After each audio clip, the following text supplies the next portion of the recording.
Hi, my name is Juan, and welcome to The Couch, a podcast where real therapists talk about real things.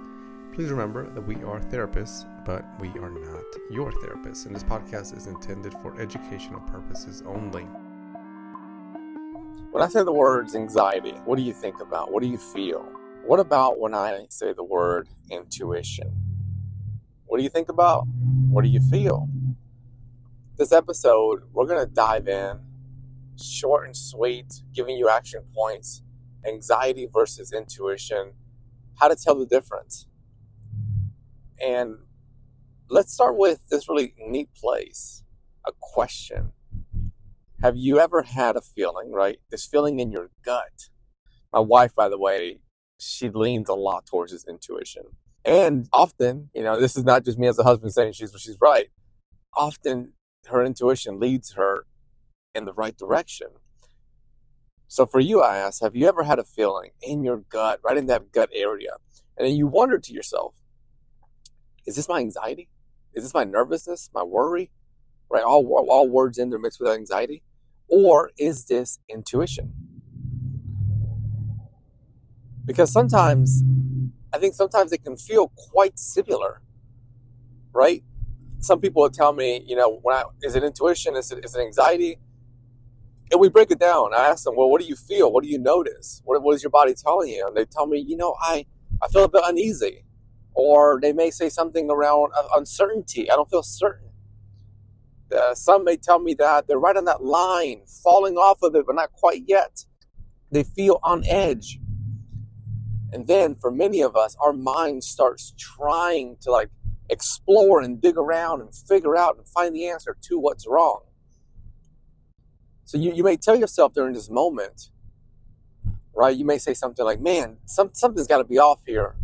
Or I feel like something's off. Some may say, I just can't shake this feeling.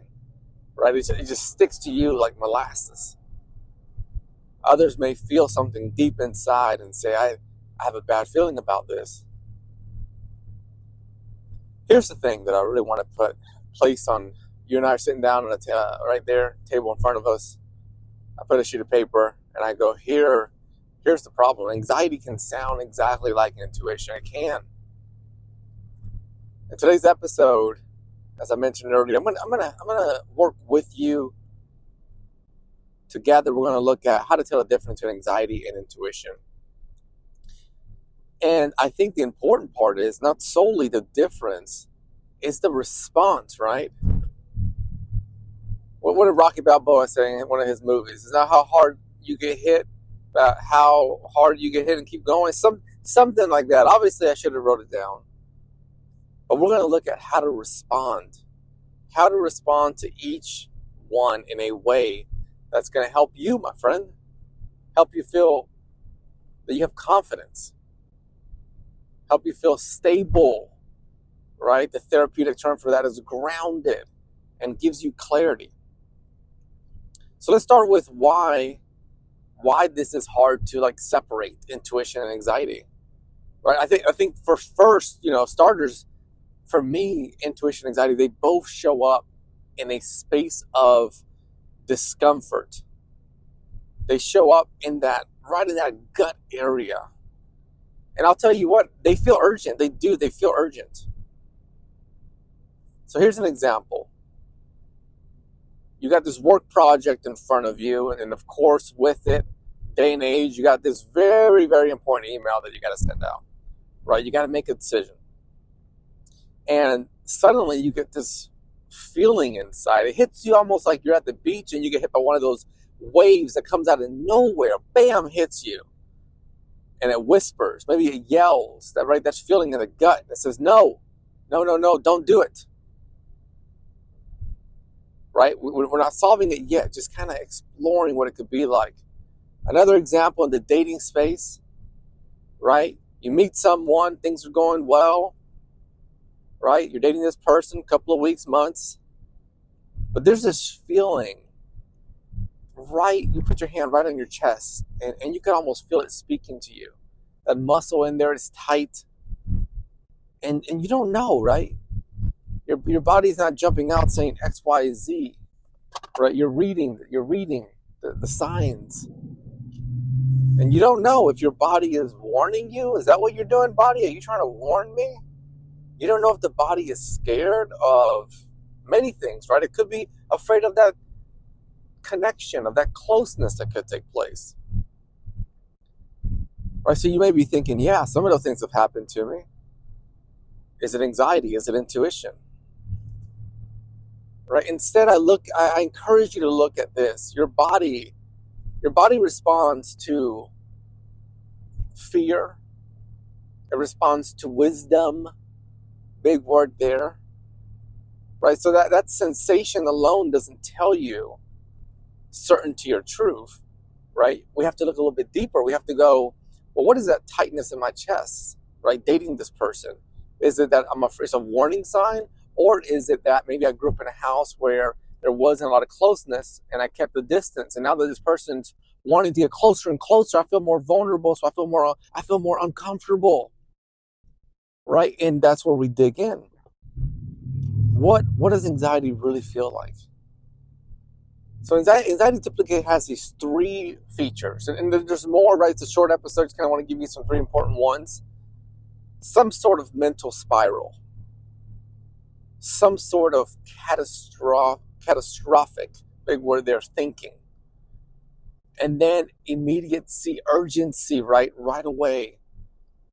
So anxiety, if it sits next to you, it wouldn't say to you, be careful, right? It would say something a bit more like, hey, buddy, something really bad is about to go down. And ASAP, you need to fix this now, not tomorrow, right now. So you can tell with anxiety that there is that urgency. You can tell there's that catastrophic thinking, right? Because instead of be careful, it's something really bad is about to happen. So let's look at an example of this. You get an email, right, from somebody you're really fond of. And anxiety says they're mad at you, right? They are upset with you. They're angry with you. Yo, you did something wrong. It's all just gonna fall into pieces. It's all gonna end. Right, so you can kind of see there that pattern of catastrophic thinking and kind of how it works. Another example here, right, for those in the workforce or anyone really that's had a job or maybe some kind of supervisor before, some person you've answered to, right? So we'll call this person Bob. Bob sends you a little message, says, hey, and then let's say your name is Jordan. Hey, Jordan, can you stop by my office later? Right? Anxiety pops in. Anxiety grabs you by your collar, screaming at you, and says, you're in trouble. Yeah, you are in trouble, man. Everything is just going downhill. Things are falling apart. This isn't good. You're going to get fired. Right? So you can kind of see that role there. Hopefully, as I'm laying it out for you, you can see the role of anxiety. Right? It leans into those three areas. Now, once again, before I keep going, I jump into intuition. I do want to remind you, there are many other symptoms of anxiety. This gives us a bit more of a place to start. Now, intuition, right? Intuition, it's a bit different. And I find that when I talk to people about intuition, it's almost like culture where the definition can grow, which is okay. So intuition, just from my 2 cents, I typically like to include clarity, calmness. It's typically direct, often quiet. Intuition, unlike anxiety, it may not lead you to this spiral, right? So it may sound a bit more like popped out at you and it says, slow down. Pops out at you and says, you know what? Add one more question here. It may nudge you and say, this isn't okay for me. It may nudge you and say, something is not really adding up here. So an example of this will be, I'm having a conversation with someone and their words, I'm noticing that their words have kindness in them. And I see that their behavior doesn't match it, right? And then inside me, there's this clear, calm, direct message. Inside me, the message says, hey, Juan, don't ignore what's happening in front of you, right? So there you can see how that message, it's not like the anxiety, right? Because the anxiety is going to be more urgent, catastrophic thinking, mental spiraling. This one sometimes is so quiet that people will tell me, I'm not sure if I should listen to it. And the anxiety is so loud that people go, I can't quiet it. Another example is you're about to, and this is a classic one, you're about to say yes to something in your life, of course. And I think all of us have been here. And it's in those moments where you know that you shouldn't be saying yes. So you feel not this anxiety, loud, catastrophic, urgent message. You feel this instead quiet within your system, right? It's like a gentle massage, and it's a quiet resistance. It's not a panic, my friends. It's just clear. And that feeling, the resistance to saying yes to something, right? That's your intuition. It's letting you know, pause here, slow down. The biggest difference, right? What is the biggest difference between these? I think when I really look at it, it's that anxiety, it's like a weed outside. It grows. It's a viral virus. It escalates. And intuition, when I really think about intuition, I think about something that's really grounded in the earth. And when something is really grounded in the earth, it creates stability.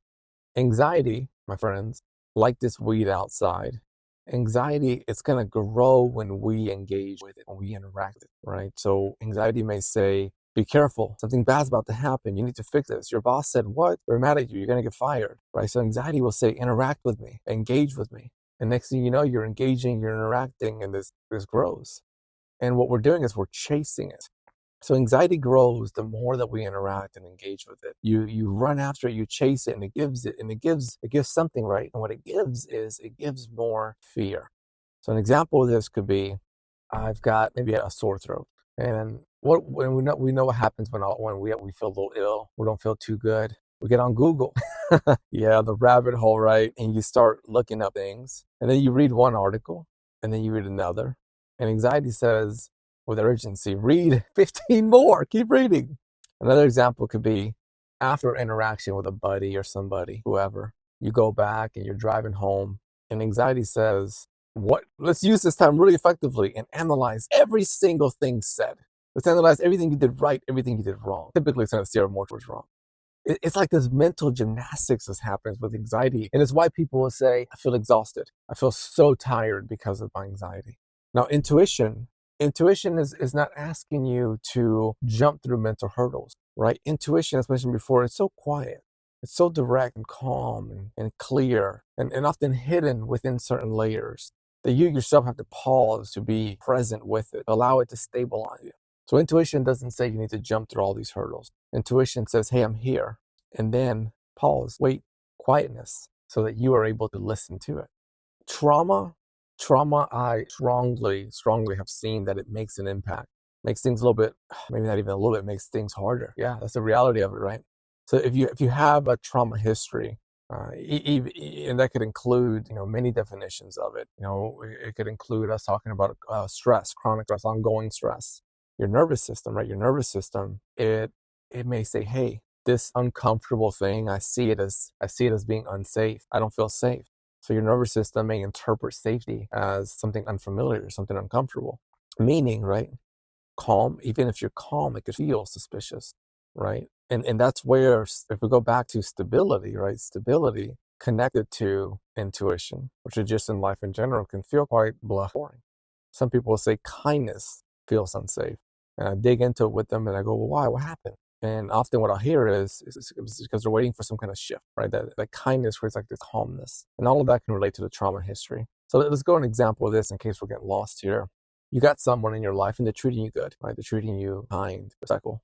And your body says, whoa, can't be legit, can't be real, right? That might not be your intuition, right? Instead, that might be your nervous system. So then you go, well, why? Why would my nervous system do that if someone's treating me nice? Well, let's go into trauma. What if you've come from a trauma history that you've been conditioned to disappointment, right? Coming up from a rough environment, rough conditions, chronic stress.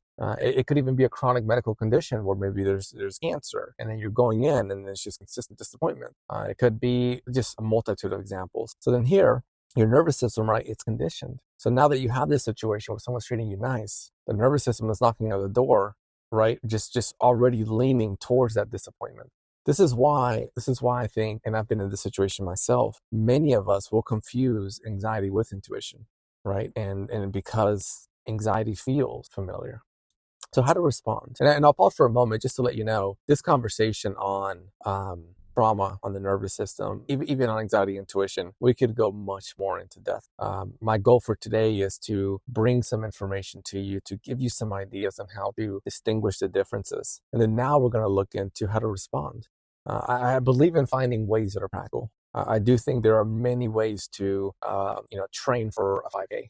I'm going to often lean towards the one that's practical, that makes sense, that's a little bit easier to approach. So step one, ask, right? I can ask myself, does this feel urgent? Does this feel clear? Right? And then what I'm doing is, with that question, I'm pausing long enough and asking a question because I'm trying to figure out, where am I leaning? Right? As I mentioned before, intuition, quiet, direct, calm, clear. Anxiety, on the other hand, it's mental spirals, right? Mental spinning, catastrophic thinking, and this sense of urgency. So when I give myself that question right away, right? Is this urgent? That's going to tell me I'm leaning towards anxiety. Is this clear? Is this calm? Then I probably lean towards intuition.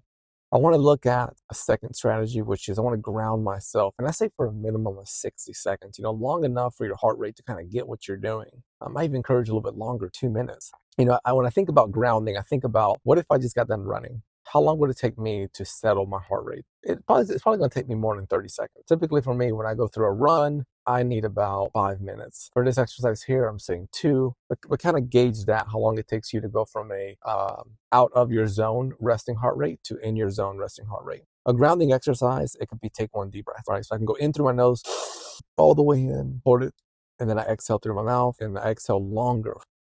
I can tell myself, relax my shoulders. Right. So now this grounding exercise, it slows the body down. It actually helps to calm the nervous system. It helps to reassure you that you're safe. And if it's intuition, that clarity should likely increase. If it's anxiety, the mind may continue to spiral. I could also, one more strategy, I could ask myself, Juan, what would you do if you were not afraid? Right? Or if you're for the podcast, what would I do if I wasn't afraid? So here what I'm looking at is intuition. Remember, intuition, clear, calm, direct. Grounded. Grounded means you're aligned. So intuition is going to lead me towards some sort of alignment, some sort of grounding. So I ask myself, what would I do if I wasn't afraid? Intuition leads me towards that alignment. Anxiety is going to lead me towards avoidance.